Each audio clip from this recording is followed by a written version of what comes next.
Hello student, मेरे इस YouTube channel में आपका एक बार फिर से स्वागत है। हम लोग पिछले वीडियोस में कार्बोक्सिलिक एसिड के बारे में पढ़ते आ रहे हैं। कार्बोक्सिलिक एसिड का एसिडिक स्ट्रेंथ के बारे में हमने बात की थी।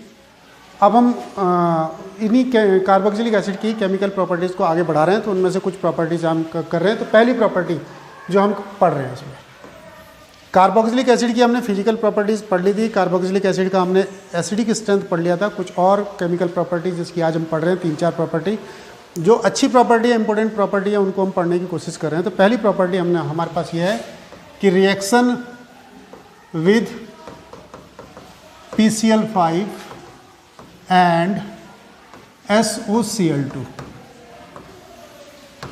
तो हम PCl5 की रिएक्शन करते हैं कार्बोक्सिलिक एसिड यानी कि एसिडिक एसिड पर। अगर जो हम PCl5 की रिएक्शन करते हैं तो PCl5 की रिएक्शन करने पर क्या बनेगा हमारे पास इस पर, तो बनेगा CH3COCl प्लस POCl3 और प्लस HCl। जब भी आपने PCl5 पढ़ा होगा तो वहाँ आपने देखा होगा कि POCl3 और HCl लगभग सब रिएक्शंस में बनता है, ईथर को छोड़ करके।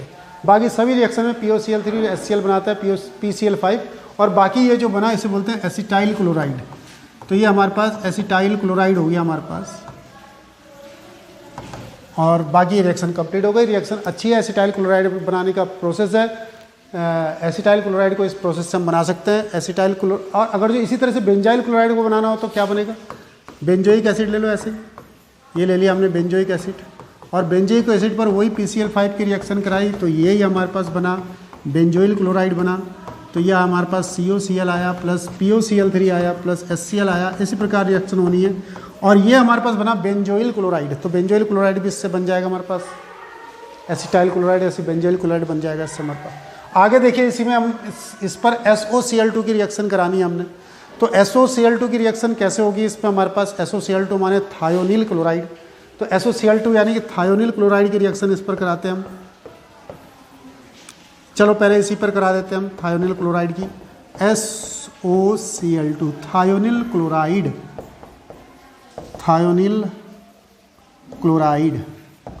की रिएक्शन कराते हैं इस पर। तो क्या बन जाएगा यहाँ पर, यही बनेगा।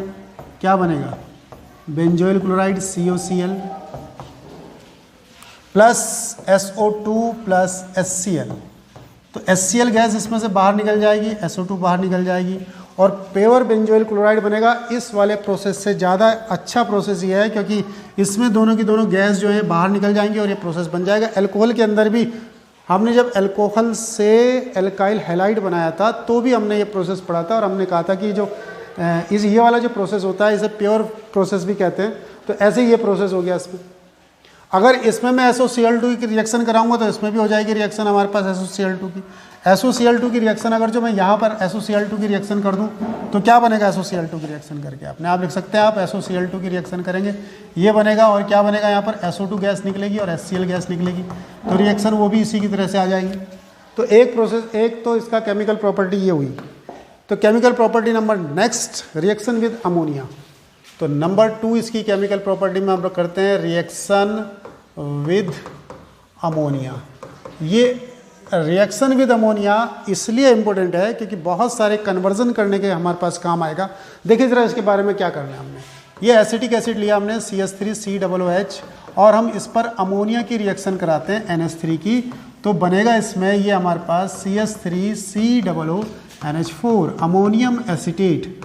तो ये हमारे पास बना अमोनियम एसीटेट। तो अमोनियम एसीटेट हमारे पास बनाए, और अमोनियम एसीटेट को जब हम गर्म करेंगे तो गर्म करने पर बनेगा CH3CONH2 एसेटेमाइड और प्लस H2। ये जो हमारे पास CONH2 वाला जो पद है इसे ये एमाइड पढ़ा जाता है। CONH2 को ये ग्रुप जो है CONH2 एमाइड पढ़ा जाता है, तो इसे बोलते हैं हम एसेटेमाइड। तो ये हमारे पास एसेटेमाइड बन गया। तो एसेटेमाइड बन गया। अच्छा, मैं दोबारा से कह रहा हूँ कि ये जो रिएक्शन है ये बहुत सारे कन्वर्जन रिएक्शन में काम आएगी, क्योंकि एसेटेमाइड से हम आगे यूज़ करके एमीन्स बना सकते हैं, और एमीन से कुछ और बना सकते हैं। तो ऐसे ही हमारे पास ये रिएक्शन है एसिटिक एसिड से, इससे कैसे ये ध्यान रखेंगे आप, अमोनिया से रिएक्शन कैसे करती है। अब इसी प्रकार से अगर जो मैं यहाँ पर कार्बोक्सिलिक एसिड ले लूँ बेंजोइक एसिड ले लूँ तो बेंजोइक एसिड पर भी अमोनिया की रिएक्शन कराएंगे। अमोनिया की रिएक्शन करने पर क्या बनेगा, तो इसमें अमोनियम एसीटेट बनेगा। तो अमोनियम एसीटेट क्या हो जाएगा, COONH4 बन जाएगा। और इसको भी गर्म करेंगे, क्या बनेगा, बेंजामाइड बनेगा। बेंजामाइड CONS2, ऐसे लिख लो CONS2, बेंजामाइड बनेगा प्लस H2O बनेगा। इसी प्रकार से अगर जो मैं आगे रिएक्शन करूं और इसमें थैलिक एसिड का यूज़ करूं कि COOH और COOH, और इसमें मैं यहाँ पर अमोनिया की रिएक्शन कराता हूँ, तो अमोनिया की रिएक्शन कराने पर और गर्म करने पर सीधा मैं यहाँ पहुँच रहा हूँ एमाइड पर, तो ये बनेगा हमारे पास, ये इंटरमीडिएट बनेगा इस पर एक CONS2 और CONS2, और ये वापस आपस में रिएक्ट करेंगे इसके ये, और गर्म करने पर यहाँ से NH और एक यहाँ से H, तो NH3 निकल जाएगा। और ये बनेगा हमारे पास CO और NH और प्लस NH3। तो ये क्या है हमारे पास, ये थैलेमाइड कहलाएगा हमारे पास, थैलेमाइड। तो इसमें थैलेमाइड बन जाएगा हमारे पास। तो ये इसका एक दूसरा रिएक्शन हो गया इसको बनाने का। तो इसकी केमिकल प्रॉपर्टी नंबर 2 हो गई। अब ऐसे इसकी केमिकल प्रॉपर्टी नंबर 3 एक और प्रॉपर्टी हम देख लेते हैं। आज जितनी भी इसकी प्रॉपर्टी है ऑलमोस्ट हम सारी प्रॉपर्टी देख लेते हैं, छोड़ करके नेम रिएक्शंस को, एक दो जो नेम रिएक्शन बनेगी कार्बोक्सिलिक एसिड की उसको अगली वीडियो में डाल देंगे। तो अगली हमारे पास रिएक्शन है डिहाइड्रेशन। डिहाइड्रेशन इसकी हमारे पास जो अगली केमिकल प्रॉपर्टी है ऑक्सिलिक एसिड की, तो ऑक्सिलिक एसिड को लिया CH3COOH और CH3COOH, और इसका डिहाइड्रेशन किसकी प्रेजेंस में होता है, तो ये आप जानते हैं P2O5, KHSO4 का यूज़ कर सकते हैं इसमें, या H2SO4 का यूज़ कर सकते हैं। इन सब की प्रेजेंस में इसका डिहाइड्रेशन करेंगे हम। तो डिहाइड्रेशन करने पर इसका क्या होगा, देखो यहाँ से ये H2O निकल जाएगा, और बाकी क्या बचा, देखो CH3, यहाँ पर CO, नीचे देखो CH3CO और O और प्लस H2O, इसे बोलते हैं एनहाइड्राइड। ये एसिटिक एनहाइड्राइड है हमारे पास, इसका नाम एसिटिक एनहाइड्राइड है। तो एसिटिक एनहाइड्राइड ये जो कंपाउंड होता है एनहाइड्राइड है। बहुत सारी जगह एनहाइड्राइड को ऐसे लिखा हुआ CH3CO का होल्ट वाइज O, इसे एनहाइड्राइड कहते हैं। तो ये इसकी एक प्रोसेस है। ये जो केमिकल रिएक्शन है हमारे पास जिसको हम कर रहे हैं, किस प्रकार से एग्जाम में आती है, तो इस प्रकार से रिएक्शन एग्जाम में आएगी हमारे पास कि ये लिख करके दे देंगे आपको कि CH3COOH, और ये IV एग्जाम में रिएक्शन है, बोर्ड एग्जाम में कई बार रिएक्शन IV है। और यहाँ पर लिखा हुआ है P2O5 या लिखा हुआ है H2SO4, और बस इतना लिखा हुआ H2SO4, और यहाँ पर लिखा हुआ क्वेश्चन मार्क कि इस रिएक्शन को कंप्लीट करना है, तो रिएक्शन को कंप्लीट कर देंगे हम। क्या बनता है, एसिटिक एनहाइड्राइड बनता है। इस प्रकार ये रिएक्शन आएगी। प्रॉपर्टी नंबर नेक्स्ट हम इसकी लेते हैं डी कार्बोक्सिलेशन। तो नेक्स्ट हमारे पास आएगा डी कार्बोक्सिलेशन। डी कार्बोक्सिलेशन विकार्बनीकरण या डी कार्बनीकरण। तो डी कार्बोक्सिलेशन हमने कैसे करना है इसमें, डी कार्बोक्सिलेशन में ये एसिटिक एसिड लिया CH3COOH। ये भी इंपॉर्टेंट रिएक्शन है, इसलिए इंपॉर्टेंट रिएक्शन है क्योंकि इसको भी हम कन्वर्जन में यूज़ करेंगे बार बार। और यहाँ पर इस पर हमने NaOH की रिएक्शन कर दी, तो NaOH की रिएक्शन करेंगे तो OH और H मिला करके वाटर निकलेगा यहाँ पर, और ये Na यहाँ आएगा तो CH3COONA आ जाएगा। दोबारा से NaOH और CaO की रिएक्शन कराएंगे इस पर, इसको बोलते हैं एसेटामाइड। तो एसेटामाइड की रिएक्शन इसमें कराएंगे तो Na2CO3 निकल जाएगा। Na2CO3 यहाँ से देखो ये सारा Na2CO3 और H आकर के यहाँ जुड़ गया, तो CH4 मीथेन बन गई और प्लस Na2CO3 बन गया है इसमें हमारे पास। तो एसिडिक एसिड से क्या बन रहा है, जब इसका डी कार्बोक्सिलेशन कर रहे हैं इसका, तो मीथेन बन रहा है, ये मीथेन बन रहा।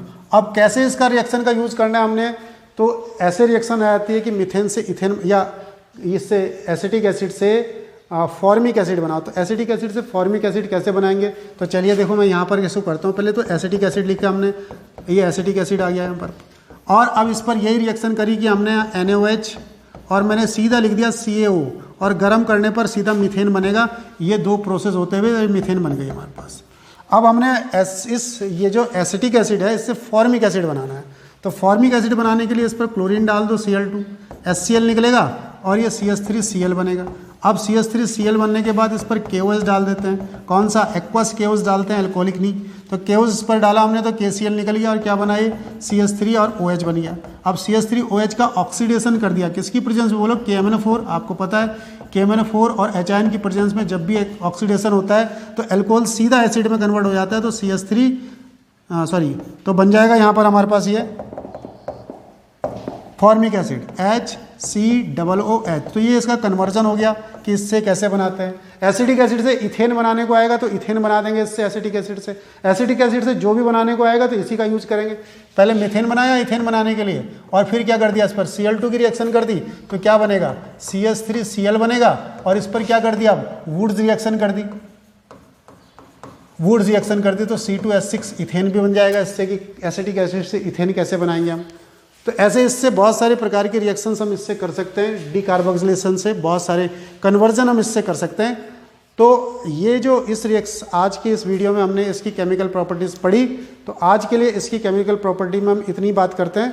जो नेक्स्ट प्रॉपर्टी इसकी केमिकल प्रॉपर्टी आएंगी या कोई नेम रिएक्शन आएंगी तो उसको हम अगले वीडियो में यूज़ करेंगे। थैंक यू, धन्यवाद।